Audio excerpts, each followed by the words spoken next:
Your web belt's ready, Dad. Uh-huh.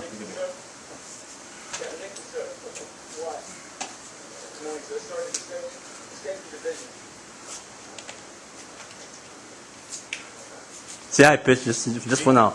Hi. Morning. Fix your nose? Not quite, but I think I got something to help you with your leadership. Okay. Hello. Hello. Today is November 11th, and it's Veterans Day. And happy Veterans Day, everybody. Happy Veterans Day. Okay, so we've got a lot of stuff to show here. It's a display of our World War II U.S. Army gears and stuff. And these are my patches that I've collected so far over the years. And I would like to start talking about these. I won't be able to talk about each one of them, maybe a few of them, maybe. So let me start with... Okay, this one here is a World War II U.S. Army 16th Corps. This is the one that fought in the European theater from 1943 to 1945. After several successful battles in Europe, the 16th Corps was inactivated on December 7, 1945. Major General John Benjamin Anderson was their chief commander at that time, when the war ended. So that's a nice looking patch, and I'll be talking about the 1st Army here. Okay, now this is the 1st Army Infantry Division. Was founded on May 24th, 1917. That's about 104 years ago. This infantry division is current and is currently based at the Fort Riley, Kansas. It has a nickname of the Big Red One, and with its famous motto of no mission too difficult, no sacrifice too great, duty first. Okay, this 1st Army Infantry Division had a mascot named Rags. He was a war dog hero who saved lives and delivered vital messages. During World War II, the 1st Army Infantry Division served and participated in several combat action war zones, such as the Algeria, French Morocco, Tunisia, Sicily, Normandy, northern France, Rhineland, and the Ardennes Alsace, hope I pronounced that right, and in the Central Europe. Okay, the 2nd Ranger Battalion patch. This battalion was formed on March 11th, 1943. By April 1st, 1943, this 2nd Rangers were activated at Camp Forest, Tennessee, under the Major L.E. McDonald, under his command. The training was so intense that many of the volunteers returned to their original units.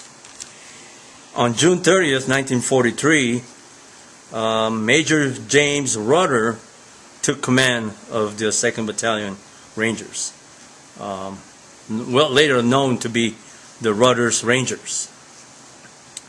Many of the Rangers volunteer soldiers were from states such as New York, Pennsylvania, and New Jersey.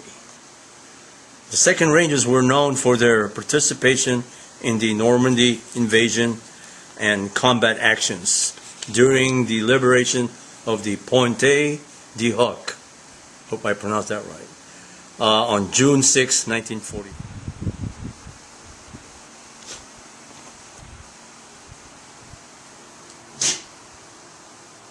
Okay, let me talk about the enlisted ranks during World War II, and this is from 1942 to 1948.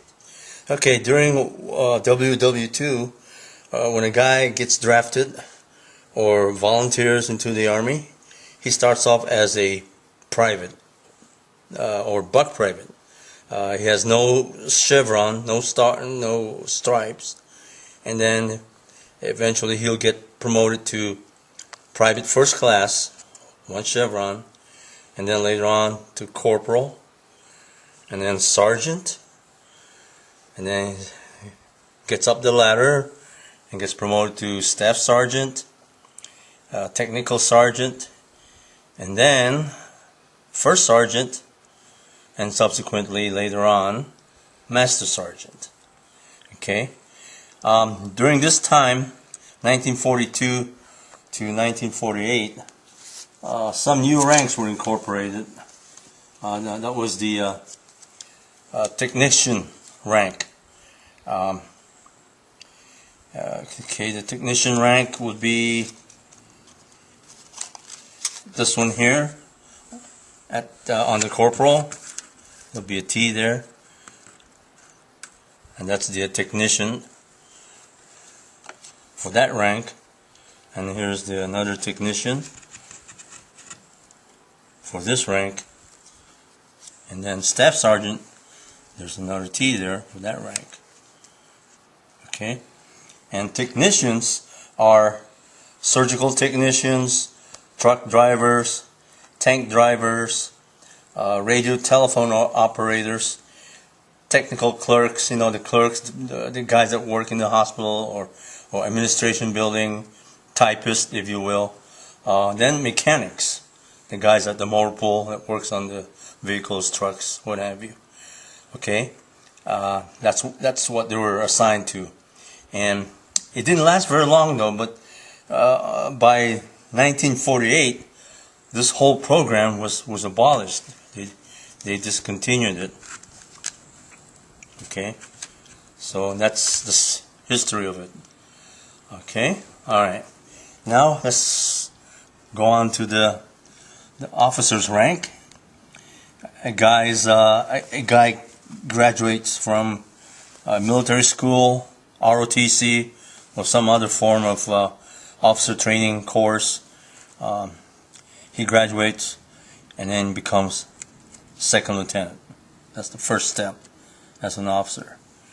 And then subsequently he'll be promoted to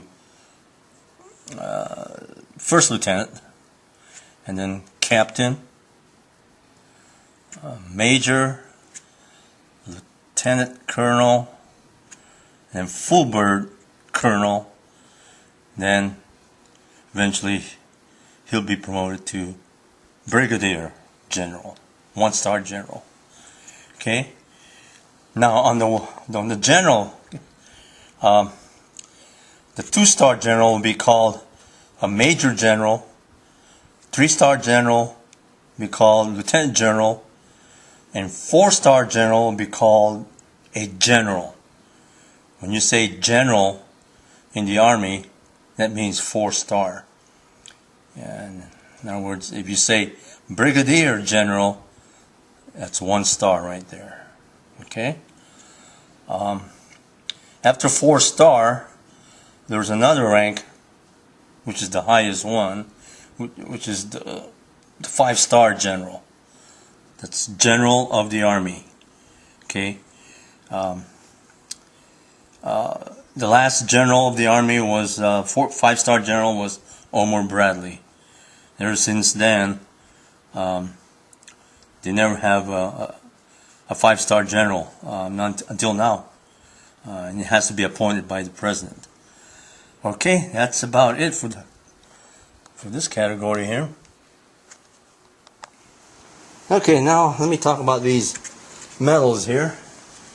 Okay, these two here were given to me by my son for Father's Day, and they're real nice medals. They're really nice. This is the Bronze Star for heroic and meritorious achievement in World War II. This one here, real nice one, a little heavy. This is the European American Middle East Campaign, 1941 to 1945, World War II. Aha! This is the most This is very, very well known. The Presidential Unit Citation. It's still the same until now. It hasn't changed. This is from World War II. Okay, now my son gave this to me on my birthday. Particularly, this is the Victory Medal, 1944 to 1945. Another heavy medal here. Heavy medal. It's nice, very beautiful. And everybody knows this, the Purple Heart for wounded combat veterans of World War II. This is nice. Something for keeps. Okay. Alright, now here are marksmanship medals. That's the expert, and this is marksmanship. They're supposed to be sterling, is what it says here, but I don't know if they're the original or reproductions. But these here, what it says, rifle, I don't know if you can see it, rifle, small bore rifle, mortar, grenade, these look like original, but these, I don't know. They might be original, who knows. I guess I got these a long time ago from a thrift store. I didn't get a chance to ask what if they were reproductions or real. I mean original. But anyway, there they are. That's what they are. Expert marksmanship. And this one is original metal pin. It's a pin. It's the U.S. Army 2nd Infantry Regiment Nole Mi Tangere pin. WWII. Okay. Okay, now I'm going to be talking about our gears here. Okay, they're just the basic gears. It's the M1 Garand system, as you can see over here. This is the web gear for the M1 Garand. These are the pouches for the clips and stuff. And this is original, by the way. I don't know about the suspender. It might be original, or I don't know. Let's say reproduction. So is the canteen. Okay, but this here is original. Okay, now the shirts. That's an M1937 officer shirt, an M1937 enlisted man shirt right here. You could tell that the officer shirt is darker than the enlisted man shirt. Soldier shirt.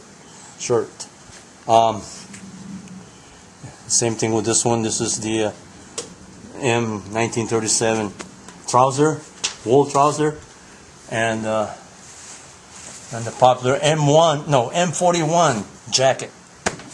Everybody loves that. That's a popular jacket right there. It's cool during the summer, and it keeps you warm during the winter. Awesome. Okay, now let me move over here. This is these are original bandoliers for the M1 Garand. The haversack, I think this is reproduction, but it's nice. It's quality reproduction.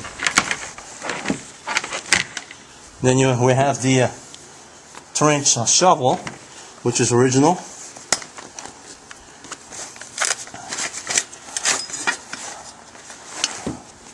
In fact, there's a date here somewhere. See if I can find the date. Oh, here it is.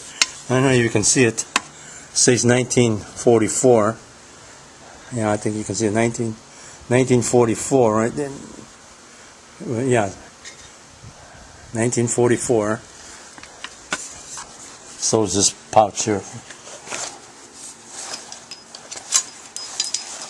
These things are made to last. According to my dad, your grandpa's son, these were used like 90% of the time by a foot soldier for everything. To dig up the trench, foxhole and everything else. Chop wood. And as a weapon.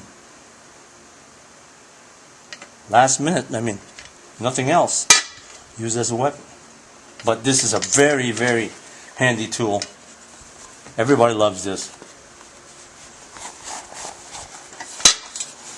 If you lose something like this out in the field during the war, better find another one, because it comes in handy. Okay, now let me talk about the M1 helmets, steel pots, if you may. Okay, these are what do you call them? There's a Sluter helmet, and this is McCord. These two are McCord. That McCord has a lighter OD. This nickname as pea green. You have a flashlight there, son? Mm-hmm. Here's why it's called pea green, because it's really like a pea green. Go. Come on. You get it there. Hang on. He's getting the flashlight. No, just that's fine right there. That's fine. It's a lighter green. It's like pea green. And this is a real dark OD green right here. Okay, and this has a little bit more, like cork in it. Slight cork in there, you can see. And this is smooth. Hardly any cork in this one. Okay, this is based on the heat stamp. I think this is a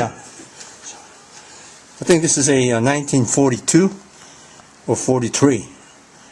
Look how beautiful it is. That's the original web system there. The band, the liner, and everything. Fixed bail. You can tell it's fixed bail. It's fixed right there. Fixed right into the helmet. And it has the front seam. I don't know if you can see the front seam. Yeah, you can see the front seam right there. It's not in the back. Okay, I would say 1943. It's a beautiful helmet. Cost me an arm and a leg with this one. This is also a McCord. Based on the heat stamp inside there. It's a 1944. It's a 1944. It's a swivel bail. Still on the 1944, the front seam is still there. I don't know if you can see the front seam. There it is. I don't know if you can see it. There. You can see it's right there somewhere. It's not in the back, for sure. Okay. It's also a very nice helmet. Okay, then here we have mess kits. This one here is a 1945. A 1945 there. It's well maintained too. Whoever had this took care of it. Okay. It's well taken care of for 1945. And this one here is a 1944. A little rusty, but it's 1944.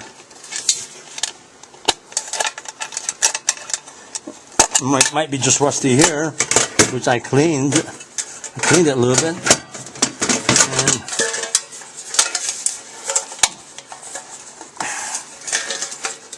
And now it won't come off. Huh. Still clean for 1944. Okay. Now, okay, the guns.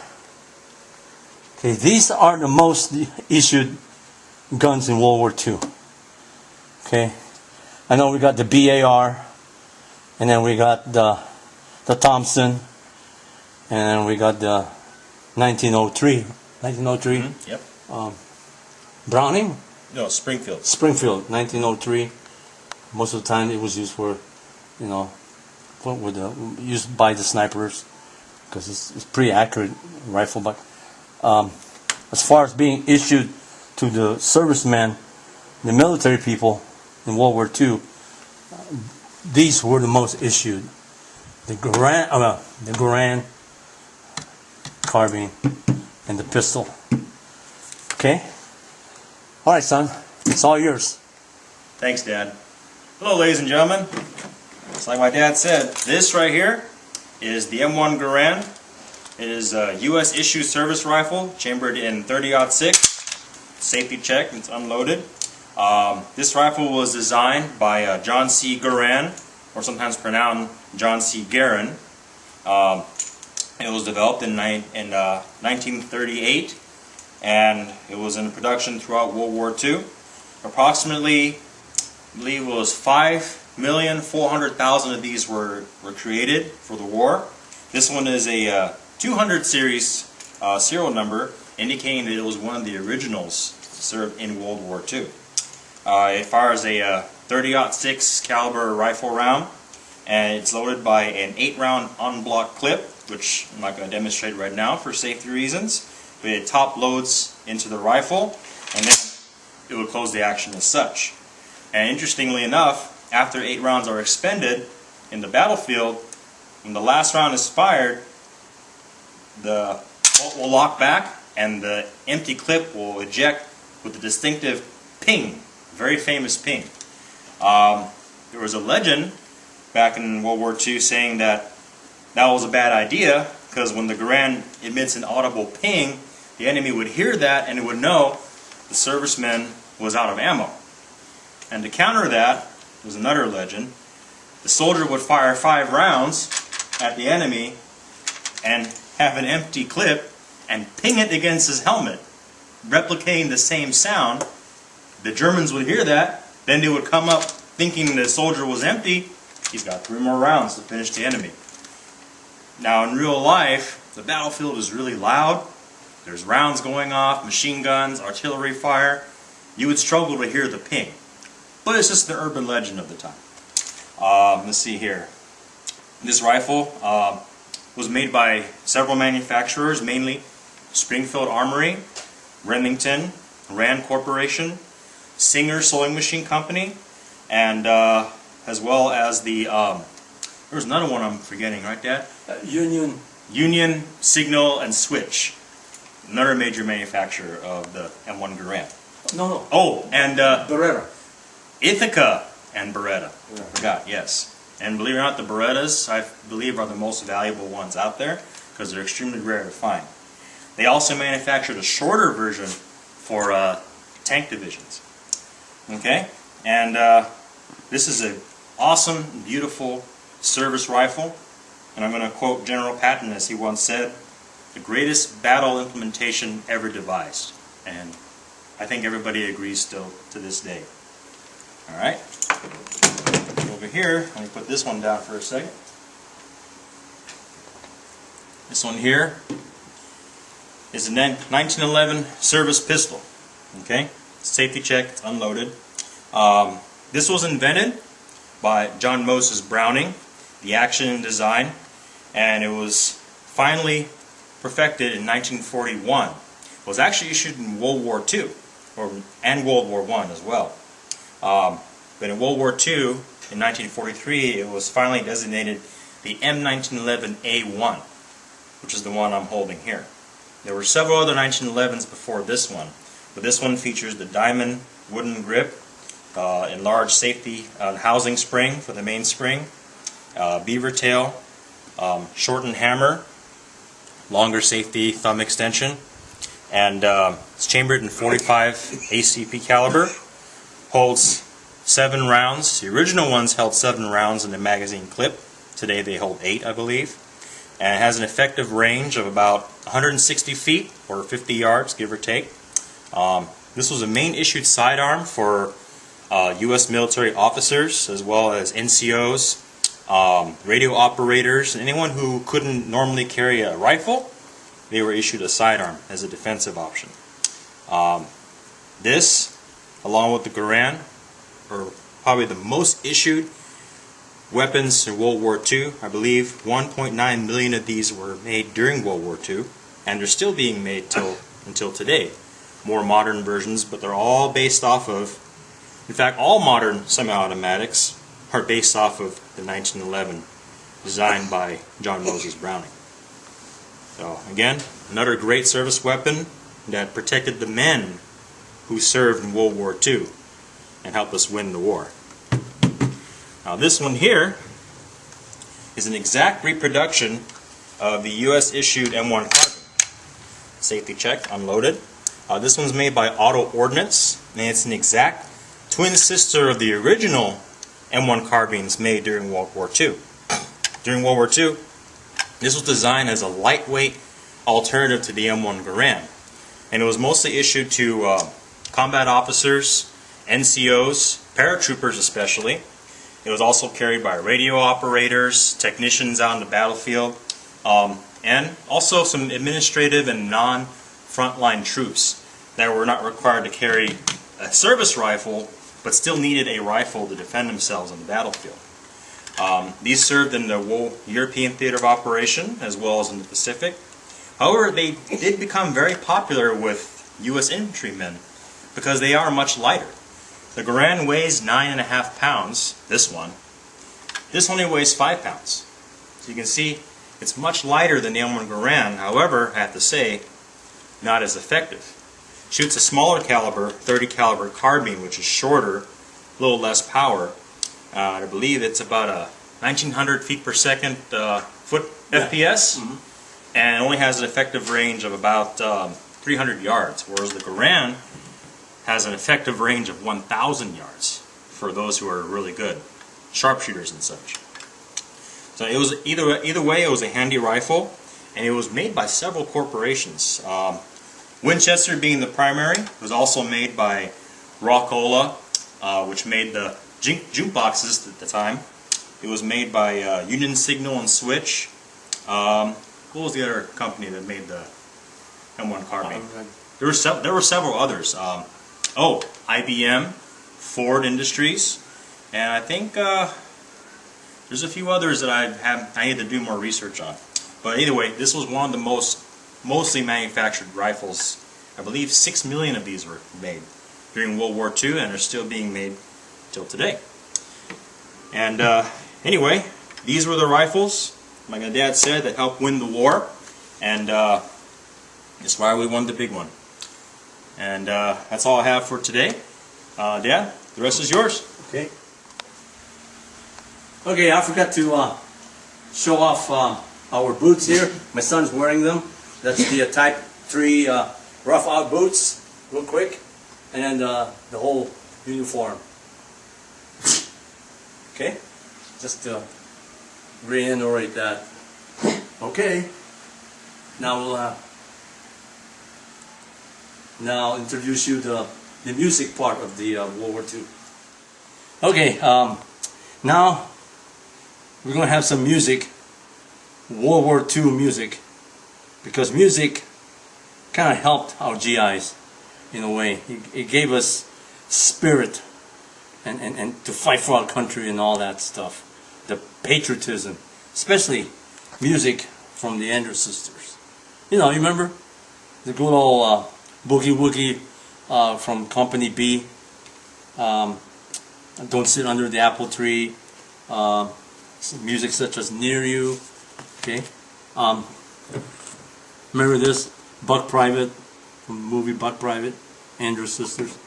And these other two singers here and actor, comedy actor, Bob Hope and Frank Sinatra.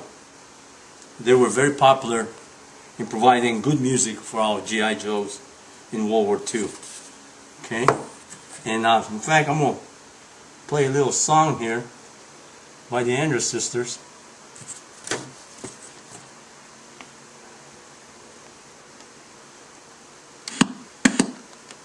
Let's see, okay, there it is.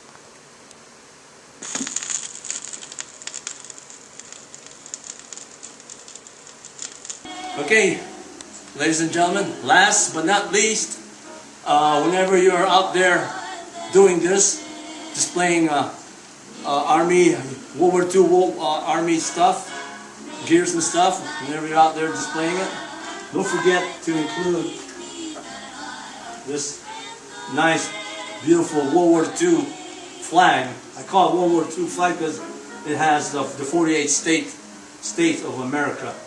And yeah, so this is it. And once again, it's Veterans Day. So happy Veterans Day. You take care. See you next time. God bless America. God bless America.